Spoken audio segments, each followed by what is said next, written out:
Bonjour Patricia. Bonjour Anne. Bonjour à tous. Bonjour à tous. Alors bienvenue pour cette nouvelle chronique sur le thème donc des lutins. Alors en fait c'est un sujet je trouve dont on ne parle pas beaucoup. Moi j'avoue que je ne connais pas beaucoup ces êtres-là et c'est dommage. Alors bon de toute façon ils nous ont demandé aussi de faire cette vidéo. Donc on va voir ce que Patricia peut nous en dire de ces petits êtres. Alors on dit que ce sont qui font partie du petit peuple de la nature. Et alors Jan Lipnik utilise d'autres termes. Il dit que ce sont les peuples de la terre. Et lui il dit qu'ils sont là en fait pour aider à l'évolution de la terre. Voilà. Ouais, alors moi je dirais pas peuple de la Terre dans le sens où pour moi il n'y en a pas que sur cette planète. Ah oui, mais oui. Donc forcément, voilà, je ne vais pas forcément dire peuple de la D'accord. Terre. Après c'est des êtres que certains côtoient beaucoup sans forcément s'en rendre compte. C'est des grands farceurs. La preuve, on a été obligé de retourner la vidéo parce que la première, il y a un petit farceur qui nous a coupé le son. Il s'est fait réprimander par ses copains. Mais voilà, c'est des êtres qui aiment rigoler. Alors pour eux, forcément, au départ, toute blague est bonne à prendre. Forcément, ils ont eux aussi leur chemin de vie, leurs apprentissages, leurs guides, etc. Et petit à petit, ils apprennent, comme celui de la dernière fois, que toutes les blagues ne sont pas forcément bonnes. Et il en a bien un peu plus, quand il a dû s'excuser derrière, il en a pris conscience. D'accord. Alors par rapport à cette anecdote-là, donc du coup, toi tu communiques avec eux. Oui. Voilà.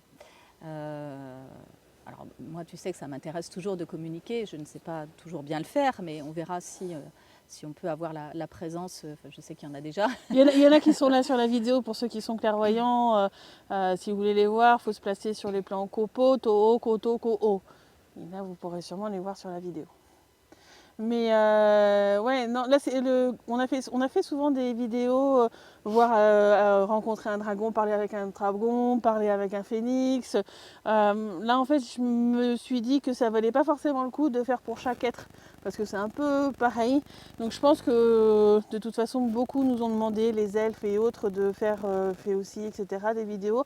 Donc je pense qu'à un moment donné, on aura une vidéo pratique par rapport à tous les êtres. Et puis que du coup, il y aura plutôt une liste commune avec et des lutins et des elfes, peut-être des gnomes, etc. Et que du coup, ce sera l'être adéquat qui va venir, au lieu de faire peuple par peuple, faire quelque chose qui se rassemble, parce qu'en même temps, ils sont toujours en train de collaborer les uns les autres.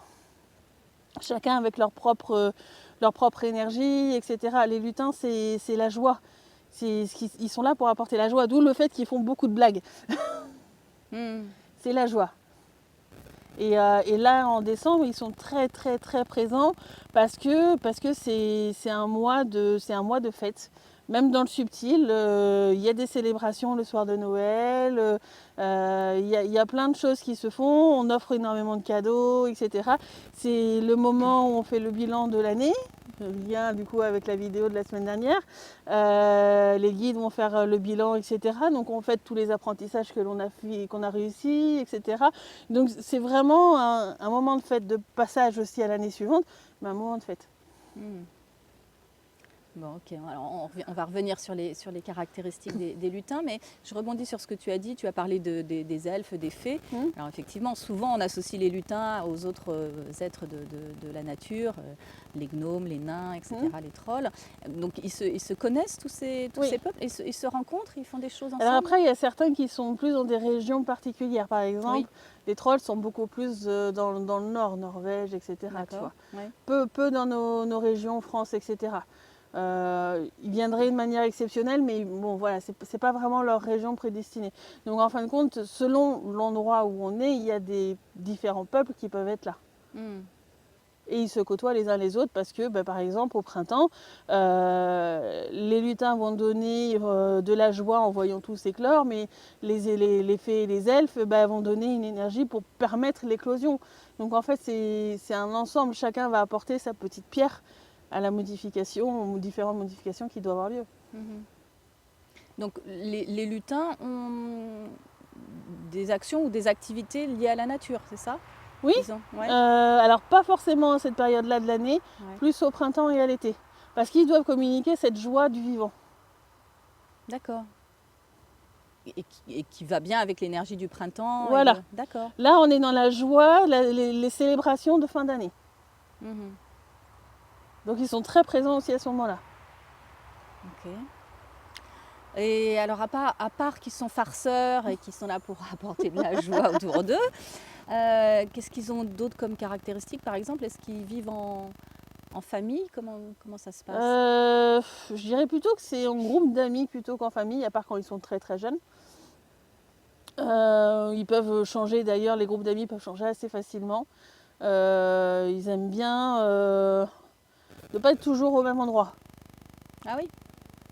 C'est Ils vont se faire un ami, tiens, on va rester là, nanana. Oh putain, j'ai envie d'y aller. Bon, ben, je vais aller voir un tel. Et puis, puis ils vont rester un petit temps avec un tel. Et donc, du coup, ils s'éparpillent beaucoup. D'accord. Ok. Mais alors, donc, ils ont des enfants et il y a Oui, des... bien sûr, ils peuvent être en couple, avoir des enfants, Ok. etc. En général, quand ils ont des enfants, ils sont un peu plus stables quand même. Bon. Donc, ils habitent dans la nature. Oui. Alors, c'est vrai qu'on s'est positionné là parce que cet arbre-là, creux, nous a appelés. Est-ce que ça fait partie de leur habitat, par exemple? Oui. Ouais. Oui. Ok. Ils aiment beaucoup les creux dans les arbres, la mousse, le lierre, parce que ça les aide à monter aux arbres. D'accord. Ils aiment les endroits où il y a des écureuils, enfin c'est Ah ouais. des endroits où il y a de la vie quoi. Hmm. Là c'est une petite cachette sympathique pour faire des farces. D'accord. Et alors, on se les représente tels qu'on les voit souvent dessinés ou dans les dessins animés. Donc, plutôt petits, avec du vert, souvent avec un petit chapeau pointu. C'est assez juste, oui. Ouais, d'accord. Je dis pas qu'ils peuvent pas, peut-être qu'ils peuvent changer, oui. Après moi dans la plupart du temps quand je les vois, quand je les perçois, c'est sous cette image-là. D'accord. Ah ouais. Alors pas forcément vert, les verts, enfin différentes gammes de verts on va dire et de couleurs peut-être automnales ou des choses comme ça selon les périodes. Hmm. Ok.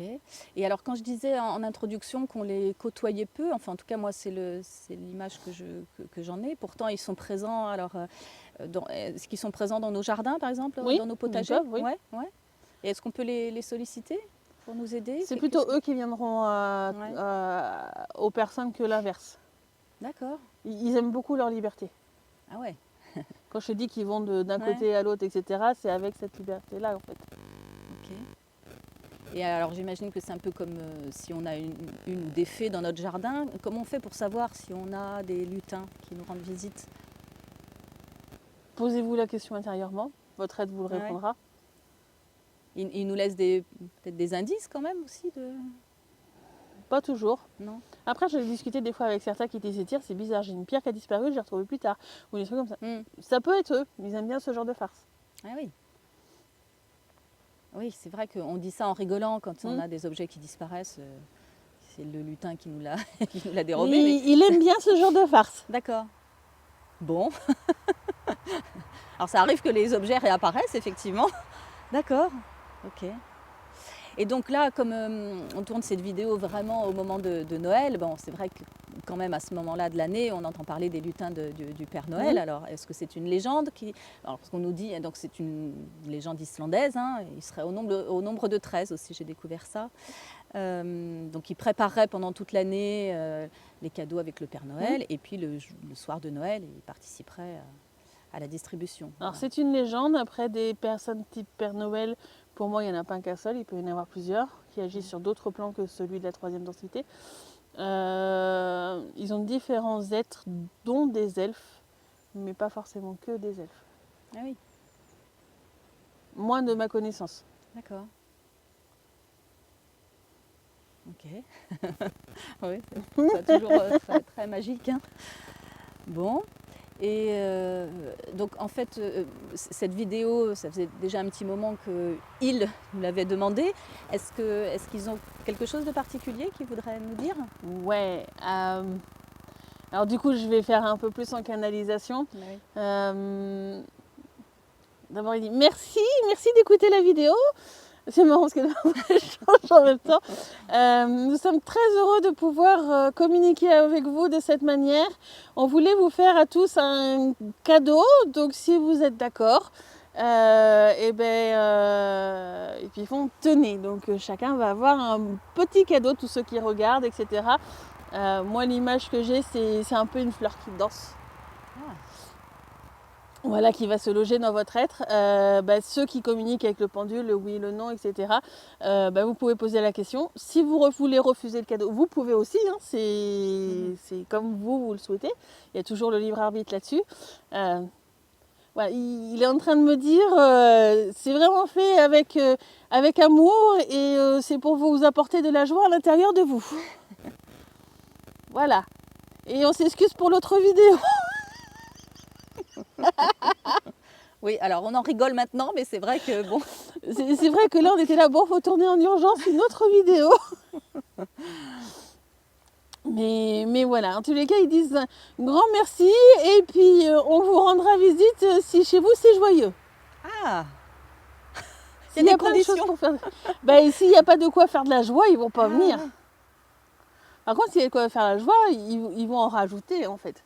Okay. Mais si c'est morose, c'est genre un cimetière, ils vont pas y aller. Hein. Ah, oui. Bon, on va mettre de la musique, on va essayer de danser, chanter. Ok, merci pour ta visite. Alors, je sais pas s'il a... Ils veulent pas forcément communiquer les noms parce qu'ils veulent pas être appelés de cette manière-là. Très bien. Ok. Et puis, merci du cadeau. Bon. Je crois qu'on a fait le tour. Ouais.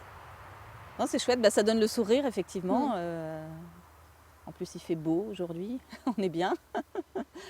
Bon, merci Patricia. Merci Anne, merci aux lutins. Ouais. Donc ils sont là? Oui, ils étaient là. Okay. À très bientôt, joyeuses fêtes, bon Noël. Bon Noël, joyeuses fêtes, à très bientôt. Au revoir. Au revoir.